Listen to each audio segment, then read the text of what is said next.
Broadcasting from the city of brotherly love, Philadelphia, to around the globe. You're listening to Shark Bite Biz, your exclusive place for business strategy, sales, marketing, and tech in the roaring 20s. And now, here's your host, David Strausser. It's that time again. Yes, indeed. It's time for another episode of Shark Bite Biz. Once again, I'm your grateful host, David Strausser, and we have another amazing episode for you all today. As everybody knows, the supply chain became majorly squeezed back in mid-March due to the global pandemic. It was hard to get things across the state, let alone internationally or even cross-country. Our guest today was present and center on the front lines, helping ensure that people around the globe were able to get their products in reasonable time. Whether a consumer needing online purchases or a business needing manufacturing supplies, they were there. We're going to chat about how UPS had to be nimble enough to shift for the massive increase in loads that they were going to be getting, as well as just issues that they had at sorting facilities or along the supply chain line, just from the threat of the virus itself. You'll also hear the story, an amazing career of somebody who started out small and rose the ranks to become an amazing leader, as well as hear about her brand new nonprofit organization and how she plans to give back and help people so that they can break through the barriers preventing their own personal growth. Our guest today is Benal Topuzlu, Director of Business Development in the e-commerce division at UPS. Here's a little bit about Benal. Benal is currently a business development director at UPS Supply Chain Solutions based out of Los Angeles. She devoted her last 14 years of professional career to build bridges between different cultures. Moving forward, she will share her passion with like-minded networkers worldwide through her nonprofit organization. So let's bring Benal on in here. Business strategy. Hey, Benal, thank you so much for coming on to Shark Bite Biz. We're so glad and happy to have you here with us. Hi, David. Thank you. I'm happy to be with you. It's our pleasure having somebody with your expertise here. So, we have a tradition on this show where the very first question, we always like to get people to tell us their experience in the background. So go ahead. Let's hear. Who are you? Sure. I believe I represent UPS as of today. We can wear all multiple hats, but as a business professional and a sales professional, I represent UPS Supply Chain Solutions. I'm based in Los Angeles. It's been about 15 years that I'm in the business development area in the logistics sector. And this is a pretty phenomenal year, and I'm excited to have you on board and talk about what's going on and how we can expand the dialogue. Oh, yeah. No, that's great. And it is a phenomenal year. This has been a year like none other. Wouldn't you say so? Oh, totally agree. Just like every other year. Yeah, one of the big challenges from this global crisis we've had with the pandemic has been the supply chain, just getting products moved, especially, whether you're talking internationally across borders or you're talking about just going across country. It's been a challenge. How does UPS respond to that type of global crisis? Sure. Logistics sector has been always volatile. It's been 15 years I've been in the sector, and I started in France and I relocated back to Turkey and then came to Los Angeles. It's been 10 years. Regardless where you are in the world, the logistics remains the challenges, and the volatilities remain the same, I would say. Every year something happens and we have to take proactive approach how to manage this changes. This year with the global pandemic, what we are seeing is there's a significant shift from B2B type of business to B2C, and the way that we handle significantly different because we follow our customers' buying practices, and then our customer buying practices has been significantly changed. So we adapt we show some type of flexibility by putting our customers first and innovation driven. With that vision, we introduce a lot of technology, artificial intelligence, and we also invest a lot of on our people to be able to shift that change and be able to respond what is going on in the market. So that's we can expand on this a lot more, but basically this is the highlight of what's happening right now. Yeah, no, that's some really good insight. And one thing that was going through my head was when you said that the buying habits, like who you service, it changed from B2B to B2C. I mean, that's so true because you have a lot of people that are working from home right now. So Yeah. maybe they're doing B2B, but it's almost like B2C because maybe, it's being shipped to someone's house instead of to an office building like it was before. That's got to have a lot of impact just on like how you guys do your daily routes and stuff like that too. Yeah. Not only for UPS, but for each and every company around the globe, it's either corporate world or entrepreneurship or startups. Working from home definitely has different dynamics, and it brought so many differences in the way of we do our business. E-commerce is increasing tremendously. That was a result of the increase of B2C type of supply chain movements.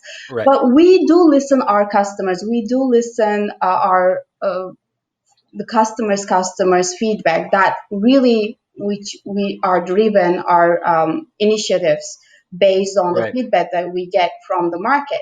It's really hard to set the tone as a service provider right now. We have to flow and proactively listen it and take necessary actions.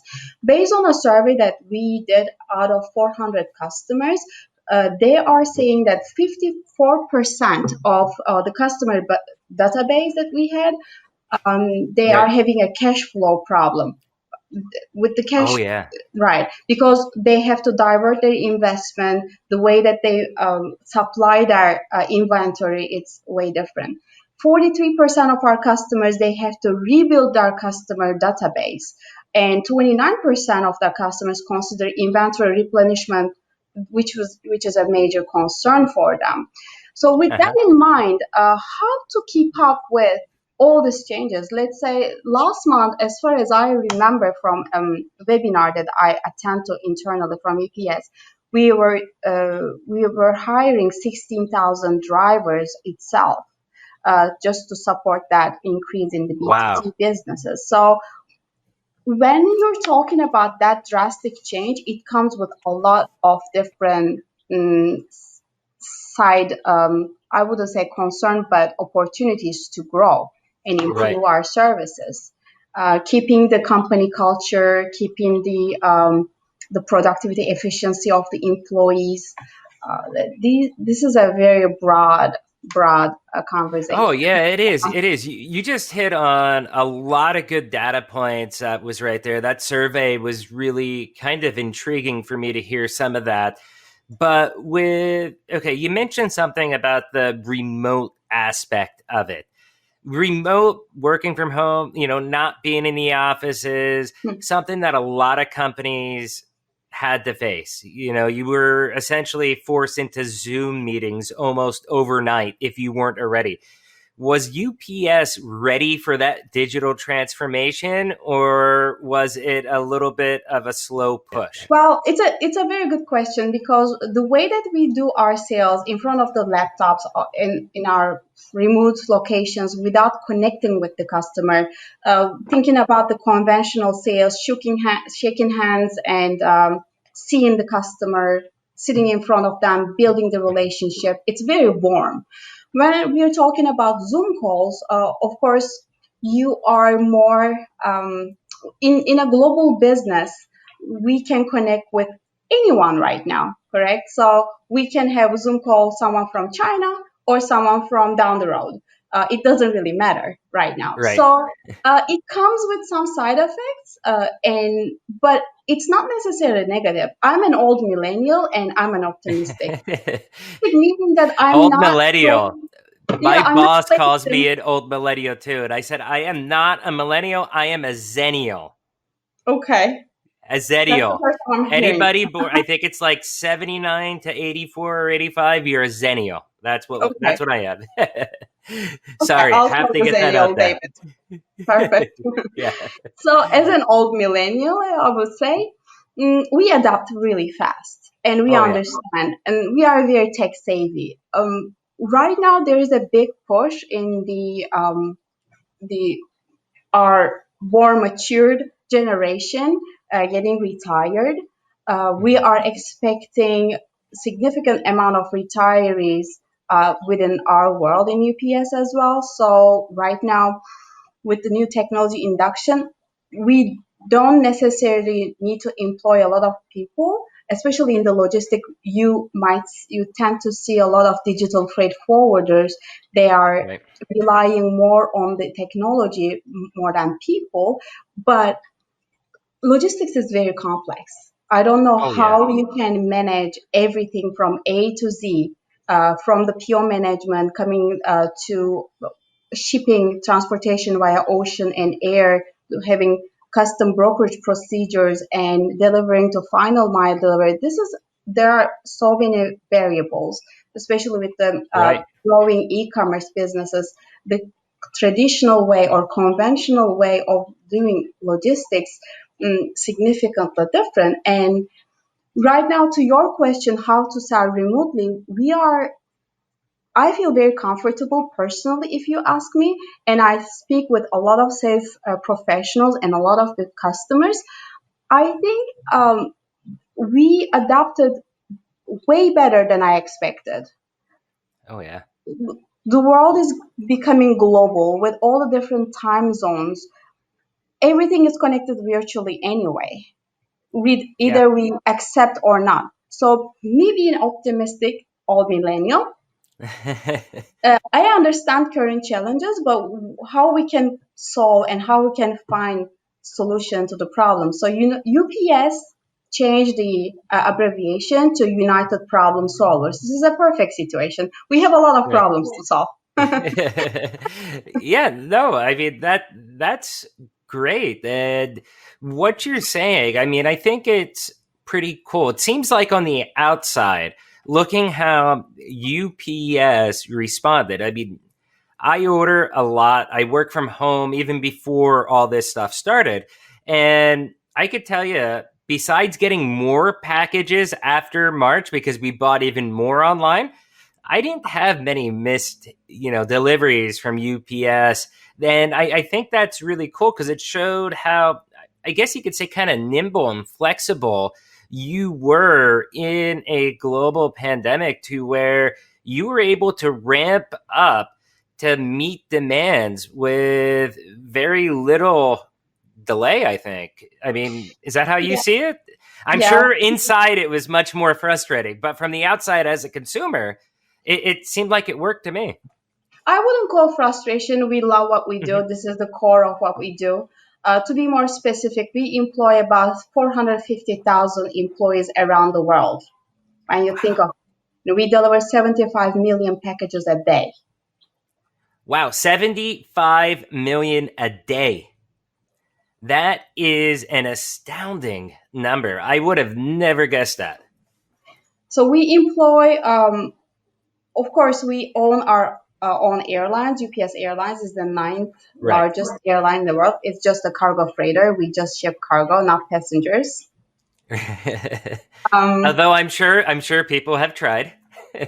I tried. There you go. There you go. Because sometimes people say, "How did you relocate back from Europe to United States?" I said, "Yeah, I work for UPS, so Overnight Express." Must make it easier to move things through their freight. So, to your question, it's a very much honor, and I love what we do, and it's very meaningful to me because we deliver, we enable commerce through all our network. This is pretty phenomenal. Everybody's working genuinely, and there's a lot of expertise in it. I've been with the company for the last 15 years, but I'm a baby compared to others. I can tell. From our drivers to our upper management, you hear a lot of 30 years in business, 45 years in business. So this is the environment that I am in. And with all this knowledge, wisdom, and expertise, I'm surrounded with good-hearted and hardworking, intelligent people, and I'm growing every day. So every challenge that we overcome, it helps in my personal growth and my business growth. With that knowledge, I can transmit and I help our customers every single day. That's great, and that's really, I think, what people here at Shark Bite Biz really, want to hear from people like you at a great organization like UPS. How you're doing that really to advance good, help people out. I mean, there's a lot of people that are in tough positions right now, and it's hard to get different supplies. It may be something that's unique and hard to get, but they're able to rely on a company like you guys to figure out the hard work to get it to their house or their business. I mean, Right. essentially. Oh, sorry, go ahead. No, the key accomplishment and learning of this year, probably by talking over hundreds of customers, it's very crucial to segregating your eggs into different baskets. So minimizing the risk. If you supply only from one region, one specific vendor, you most likely want to segregate those and expand globally. So the global commerce becoming more and more crucial, and having multiple resources. So one of the key concern was the customers. They were not feeling that they have a good source for reliable alternatives. How do we create those alternatives? It's being open-minded, being open to change, of course, being flexible, and being proactive.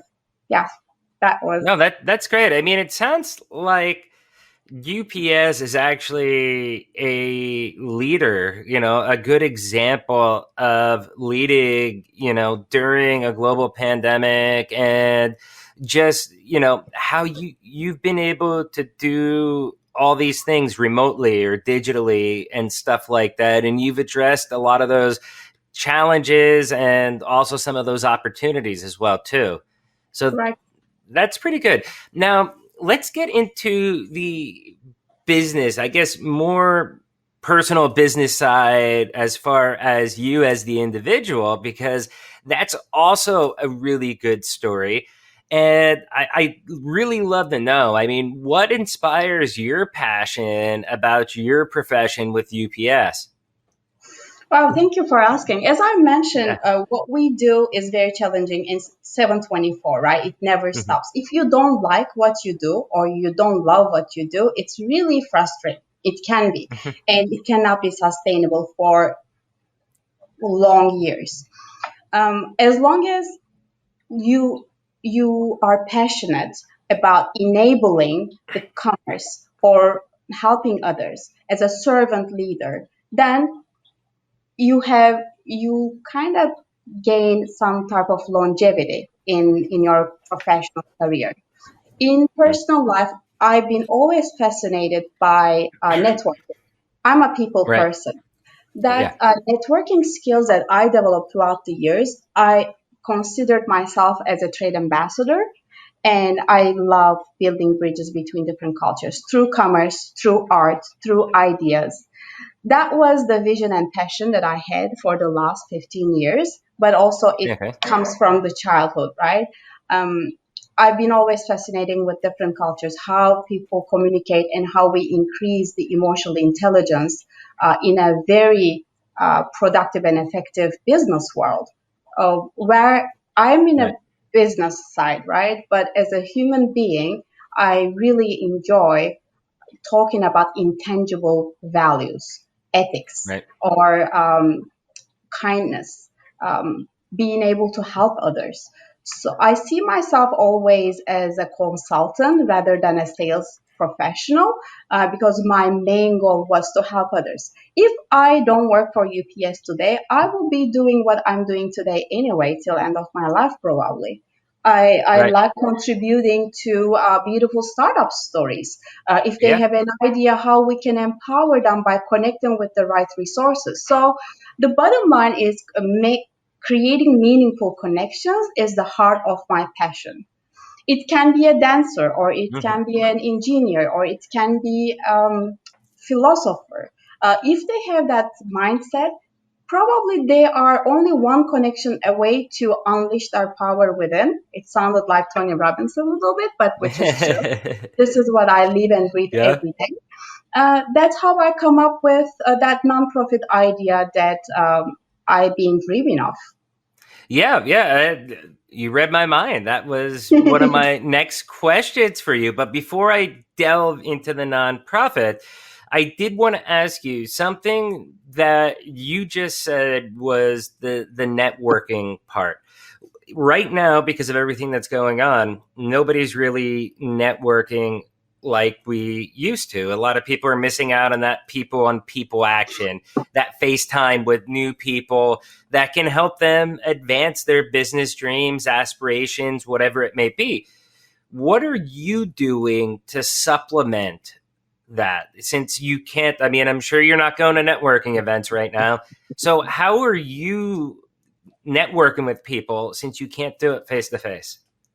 Well, I've been networking even more than ever before because now you Wow. have the comfort of staying home, and I am all the time connected. I feel connected, and which I Hmm. like because right now you have less time to spend out driving or Oh yeah.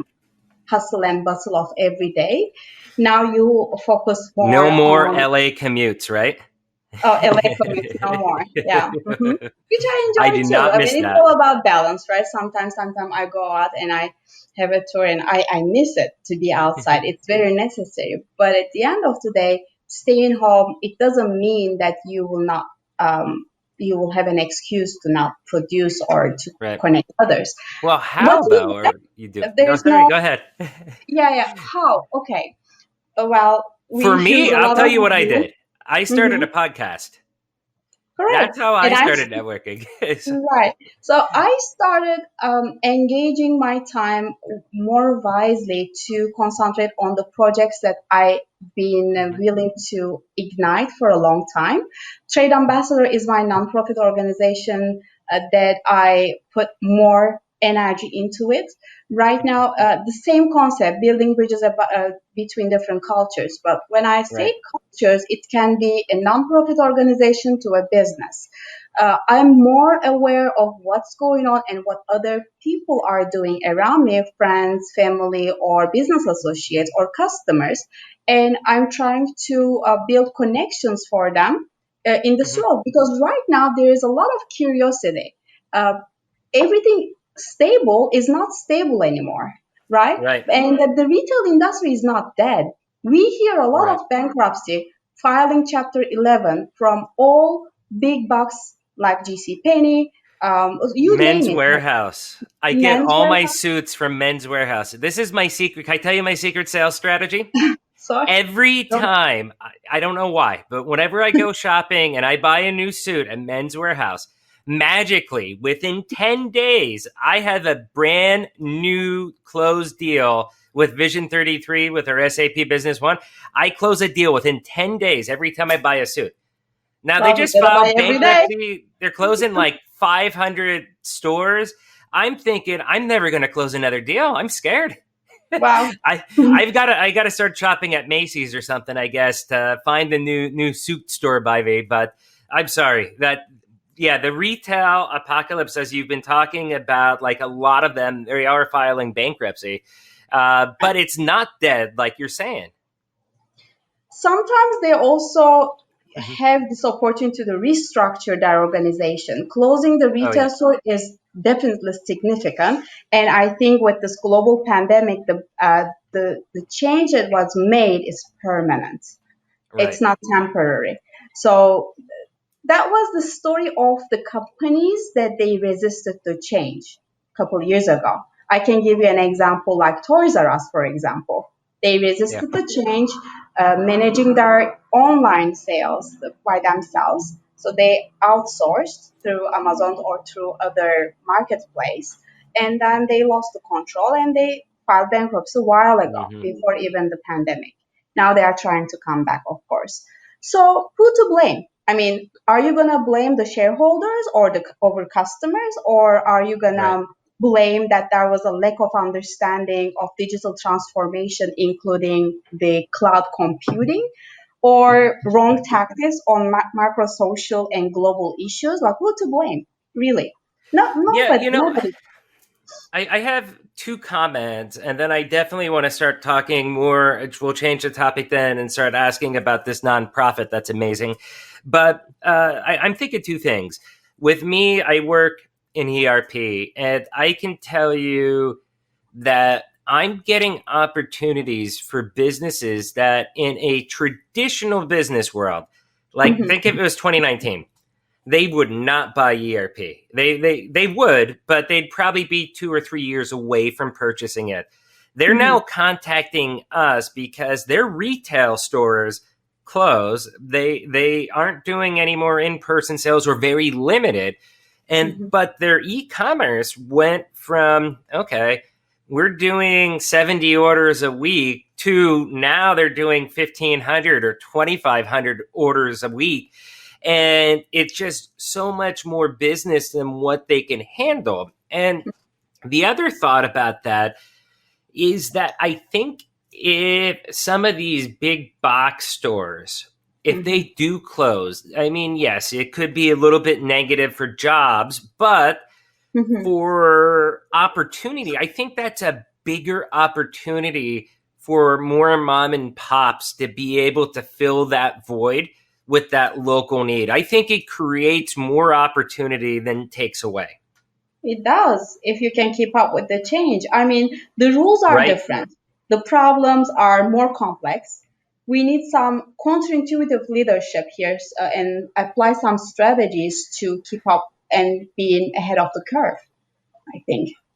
Yeah, And of course, yeah. you, like all entrepreneurs, you don't know what you don't know sometimes. It's always good to consult some subject matter expert and professionals like us, Oh, because yeah, we are in the definitely. business. We are breathing and living every day for many years. There's a lot of expertise over there. Trust and pick up the phone and reach out to some subject matter experts.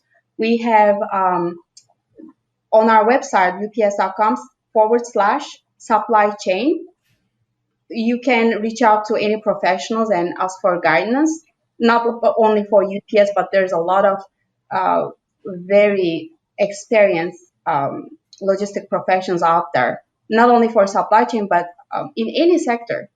I Hmm. believe it's time to discuss, it's time to brainstorm, it's time to Oh, yeah. create, curate, and connect. Oh, I think definitely. that's the time. Well, how about this? How about we connect right now about talking about your nonprofit organization, Mm, which really does an amazing job of empowering strategic partnerships worldwide, right? right, that's where the heartbeat it really goes fast here. Um, Okay.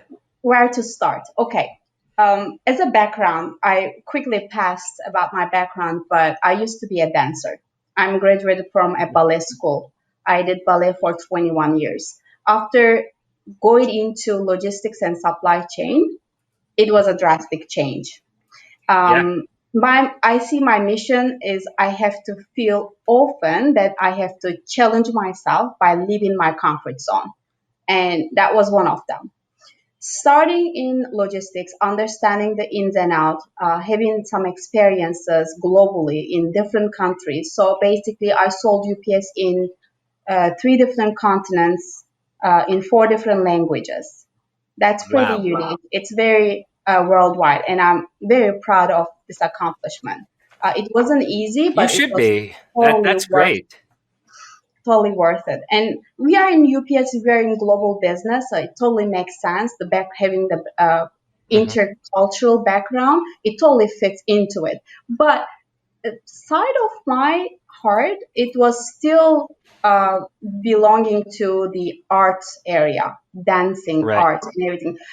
We are in a big box, right? In any corporate, it's all tangible, type A personalities, all about A business, lot of all red about tape. bottom line. You know what I'm talking about. And Yeah. when it comes to the art area, it's all about intangibles. It's all about values or the value that you create that you don't see right away. So Right. it's totally different. And I always wanted to connect those two different worlds, and I wanted to be a connector in between them. So how I'm Okay. going to do that? I started my social project back in 2016, and we had a launch in Los Angeles supported by UPS, by United Way, by a couple other companies that supported this leadership or social Right. project called Trade Ambassadors. When I submit my Hmm. TED Talk request, and I was like mentioning that the core of finding peace or creating values is to enable people and enable projects. How to do that? Hmm. That's the idea. That was the foundation that I come up with. And UPS is a foundation as well, right? We have Right. a division of UPS that totally concentrates and focuses on the sponsorships, on the contribution, getting back to community and creating that value. I've been fascinated by that. And then I realized there is a gap. The gap is between people in corporate, how we can raise an awareness to represent your corporation, but going out there in the communities and connecting with the right resources and Right. channeling the resources to empower them. I will give you an example. Right now, I'm currently empowering or supporting a project called Beyond Walls. There is a very talented French artist called Saipem. He came up with this project. He is basically producing his own ecological paint, and he does Oh. amazing painters on the green areas, right? But I'm talking about 5,000, 6,000 square feet area. This project started Right. at Champ de Mars in Paris, right under the Eiffel Tower.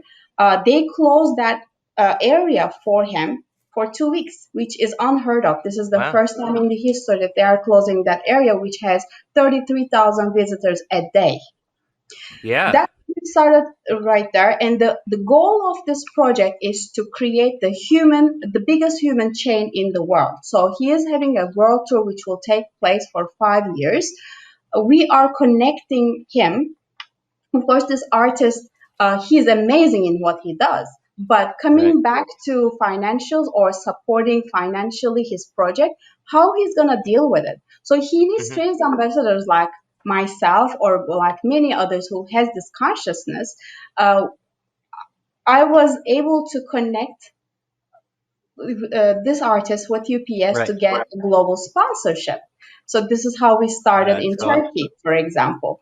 So, and I was telling myself, if I'm able to do that, I have connections, business associates in other companies like Coca-Cola, Accenture, Facebook, Hmm. Google, Microsoft, wherever. So if I'm able to be in a trade ambassador connecting that project with my company to get resources, why can't you? So I was also having a mentorship program and the being a role model kind of thing in this, and it's a true pleasure. So that's my passion.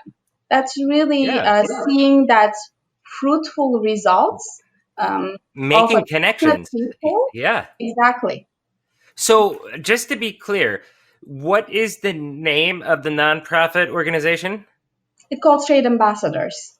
Trade My Ambassadors. website, Okay, right, that's what I right. thought, My but I wanted to website will be. clarify. My And website will be on pretty soon. okay, and with Trade Ambassadors, that is with you personally, not with UPS, correct? Correct. Okay. And this also empowers it, of course. Yeah, yeah. That's why So, it's a non-profit organization. oh yeah, no, that's great. How can people reach out? Well, I guess before we get to that step, Now, we heard the story of the artist, but what other type of connections do you have available? Like, think about the people that would listen to the show, small Yeah, business owners, stuff like that. What kind right. of resources do you have available? Absolutely. The resources are infinite. There are 7 billion people in the world, and I believe with this connectivity in the world, we just need to reach out. To answer specifically to your question, it's a Yeah. complex one, but I will try to be more specific. Everybody has connections, right? You know so Right. much. And if you have this mentality and awareness and consciousness and the goodwill to help others, you will enable your network for the benefit of others, right? Oh, yeah, That's definitely. exactly what I'm talking about. This is the project that I ignite. Usually, I've been fortunate to be surrounded by the people that they are genuinely Hmm. involved to support each other, and it contributed a lot of my success. Hmm. And thanks to their connections or thanks to their empowerment, I am where I am today. And I feel Hmm. very fortunate for that. That's why I would like to pass along to younger generation or people who they have a passion, they have the idea, they have the innovation, but they just need some Hmm. type of connection to make it happen. With Connection, guidance, yeah. correct. Oftentimes, not having that connection is the roadblock. I mean, before I got into ERP, I always dreamt of myself, I want to be in this high end tech. I want to help businesses automate systems and processes and all that fun stuff. Mhm. I had no idea how I got here. And if it wasn't for a friend introducing me to Vision 33 and SAP, never would have happened. And unfortunately, with a lot of these circles, it is kind of closed. You have to be introduced by somebody to get in there. And that's a great thing you're doing. Well, I believe it's a great thing too, and I hope it will be recognized by so many others so we can Yeah. have a global impact and connectivity in Yeah. this new So that it world. goes full circle. Yeah, exactly. That's great. So, how can people reach out to trade ambassadors? What's the website or where at? The website will under construction right now. It's gonna be tradeambassador.org, Okay. and it will be I will be reachable over there or through LinkedIn. I will be always available through connections, or Okay. they can reach out to you. You know how to reach out to me, Yeah. Reach out to me so and you I can will connect definitely me and you reach can. out to. Yeah, definitely. Definitely. I guess the very last question I have for you is, do you have any words of advice to small businesses out there that are just struggling? I mean, from the UPS perspective, um, you know, what kind of words of advice do you have for them if they're struggling with their supply chains and their logistics and all that stuff? Right. In short words, I would say embrace the change. If you're Mhm. resistant, it's not gonna go anywhere. But if you flow with the change and then you adapt and then you're open to segregate your eggs into different Mhm. baskets to allow your business to be um, advised by the subject matter experts, Right. um, it always helps. So embrace the change, face the reality, be optimistic, and just proactively engage your resources. And don't forget to connect. Oh yeah, definitely, definitely. Essentially, do not be your own worst enemy in business. Exactly. Hey, Betty, thank you so much. This has been such a great conversation. I think we have. I think you gave a lot of good information out to a lot of people. How can people get in contact with you for any reason? LinkedIn? Is there anywhere LinkedIn else is you the want them to best. go? Absolutely. LinkedIn is the best.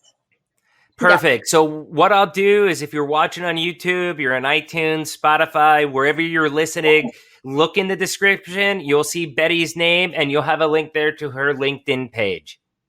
I wish to be overwhelmed with the requests. Oh, me too. Thank you so much, Betty. It's been a great interview. Love seeing you. And thank you again for hooking me up with the remarkable tablet. I love that. Absolutely. Have a remarkable year and congratulations on your new venture. I fully support, and the sky is the limit. I'm sure once this is all done, we'll bring you back so that we can talk about how business has changed permanently because of the global crisis going on. Correct. So, thank you again, I Betty. would like to send thank you to Shiny, who connected us as a trade ambassador, right, at UCLA. Yes. We both gave some speech. We were at the panel at UCLA, communication strategies, leadership, and emotional intelligence class that she was having. That's how we met. And thank you for inviting me. It's been a pleasure. No problem. And you'll be back again. Thank you again. Wow, Betty is incredible, isn't she? I always love and value my time with her as she really embellishes what a business professional should be. The story she told us and some of the data she presented was just incredible. Think about it, okay? It is one of those pretty cool inside stories about how when the world called, one of our greatest companies stood up to the challenge and succeeded. Without the infrastructure they had built globally over the past few decades, things for many of us could have been drastically different and much worse. Because of them being nimble and quick, it allowed small businesses to stay afloat when they had to shift to e-commerce to sell their products instead of stores. From hearing about Betty's background to how UPS has and is handling the pandemic to her newest endeavor with her nonprofit, all of these stories are amazing. In fact, she is already helping me and this channel grow through her nonprofit. I love the idea and we'll be there to support her any way we can. This was a really fun video with some great conversation. How has logistics impacted you during the global pandemic? Did you have late shipments? Did it cause strain at your house or your business? Did a company like UPS become your saving grace because of how they pivoted to meet demand? Leave a comment down below sharing your experience and what you did. Want to be a guest on the show? Got a good business story to tell about how your business pivoted during quarantine, just like Betty told us about UPS? Shoot me an email, david@sharkbitebiz.com. As always, make sure you not only like and subscribe the video, but please, especially if you enjoy the content that is coming out, please share it. These interviews are meant to help your business grow during tough times. And getting the word out so that everybody can take advantage of it is mission critical for achieving the business success that we're looking to have. So please subscribe, like, share, comment, get the word out, and this channel will grow. Thank you again, and we'll see you next episode.